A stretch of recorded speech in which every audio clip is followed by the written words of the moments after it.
السلام عليكم ورحمة الله وبركاته، ازيكم يا أحلى متابعين. لو احنا جايبين يا حبايبي الكنافة بتاعتنا ولقيناها ناشفة بالشكل ده، واحنا عايزين نلفها دواير أو صوابع صغيرة. الحقيقة أنا كنت جايباها على إنها كنافة طرية، ولكن بعد ما فتحت الكيس وروحت لقيتها ناشفة بالشكل ده. أنا هاجيب المكسرات أو الحشو اللي عندك، وهنجيب كوباية مية في بولة صغيرة، والكنافة اللي احنا هنستخدمها. هتاخدي الكنافة وهتقطعي منها على قد الصوابع اللي انت هتلفيها بالشكل ده. هشوفي انت لاقيه ان هي بتتقطم معاكي وبتقع، معلش برضو انت هتجيبي بقى بولة المية اللي معاك اهيت، وهتبتدي ان انت تبلي صوابعك وتلفيها حوالين الصابع او الدايرة اللي انت عملتيها من الكنافة.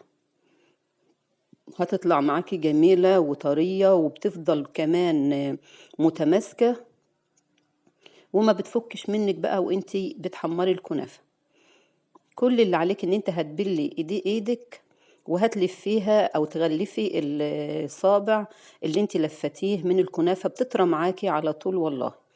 بعد ما نعمل كل كمية الكنافة اللي عندنا، واعملي الطريقة دي وإن شاء الله هتلاقيها سهلة معاكي وبسيطة. يعني انت مش تجيبي الكنافة وتلاقيها ناشفة معاكي خلاص نقوم نوجهها ان احنا نعملها صينية. لا عادي، هي بس بولة مية وهتبلي صوابعك وهتطلع معاكي بطريقة سهلة وجميلة. انا بقى في تحمير الكنافة كأنك بتحمري بطاطس. والله انا بملى الصينية اللي عليها سمنة او زيت، وبحمرها زي ما انت شايفة كده بالواحدة، بسم الله ما شاء الله بتطلع مقرمشة وجميلة ومتحمرة من بره ومن جوه. بتطلعي الكنافة اللي بتتحمر معاكي اول باول في المصفى علشان تصفي الزيت الزيادة.